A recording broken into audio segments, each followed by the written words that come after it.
বলুন তো এটা কি ঠিক? সিভিক ভলেন্টিয়ার বলে কি কোনো মর্যাদা নেই? যে সে যখন তখন ধরে সিভিক ভলেন্টিয়ারকে পেটাবে? এটা কি কাম্য না এটা বাঞ্ছনীয়? দুই গোষ্ঠীর সংঘর্ষে উত্তপ্ত হয়েছে বীরভূমের গ্রাম।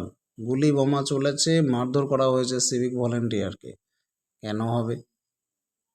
সিভিক ভলেন্টিয়ার বলে এরা কিন্তু সবসময় দেখবেন, হ্যাঁ, মর্যাদাবিহীন একটা যেন অবহেলার পাত্র। আদতেই কি তাই? তারা কি ডিউটি না করে বেতন নেয়, না তাদের পরিশ্রমের কিছু খামতি আছে? দর্শক, কমেন্টে আপনার উত্তর জানাবেন। বোমা বিস্ফোরণকে কেন্দ্র করে উত্তপ্ত হয়েছে বীরভূমের খোয়াজ মোহাম্মদপুর গ্রাম। দুই গোষ্ঠীর লড়াইয়ে চলে গুলি বোমা সবকিছুই।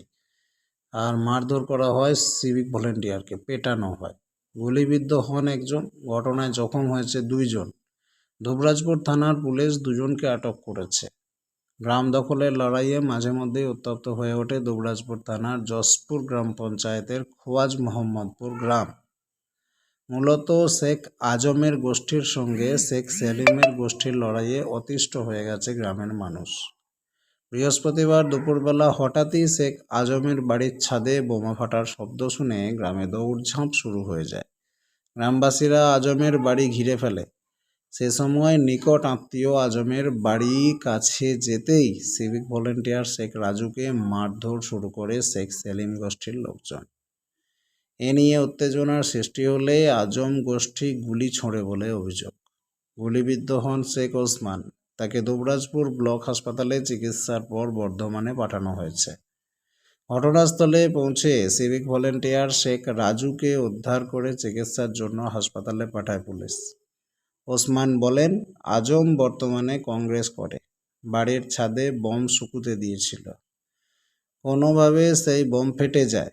বোমার শব্দ শুনে বাড়ি থেকে বাইরে বের হতেই আমার বাম পায়ের ওপর গুলি লাগে। আজম গোষ্ঠীর লোকজন গুলি ছোঁড়ে। যাকে নিয়ে ঘটনার সূত্রপাত, সেই শেখ আজমকে পুলিশ আটক করে জিজ্ঞাসাবাদ করছে।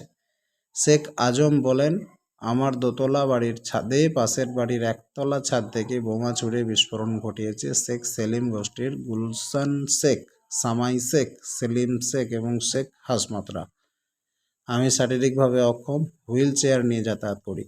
আমাকে পুলিশ থানায় তুলে এনেছে, অথচ অধরা অশান্তি সৃষ্টির মূল দুষ্কৃতীরা।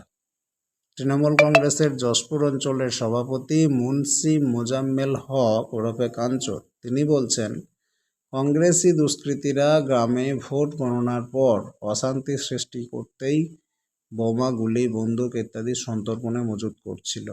ছাদে বোমা শুকুতে দিয়েছিল। অতিরিক্ত রোদের তাপে কোনো কারণে বোমা ফেটে যায়। গ্রামবাসীরা ঘর থেকে ঘিরে রেখে পুলিশকে খবর দেয়। ভিতরে থাকা দুষ্কৃতীরা পালাতে গিয়ে গ্রামবাসীদের হাতে 2-4 থাপ্পড় খেয়ে থাকবে। তাদের মধ্যে সিভিক ভলেন্টিয়ার শেখ রাজুও ছিল। সেও পালাতে গিয়ে মার খেয়েছে। গ্রামের মানুষ বোমা, বারুদ এবং গুলি বন্দুকের প্রতিরোধ করেছে মাত্র।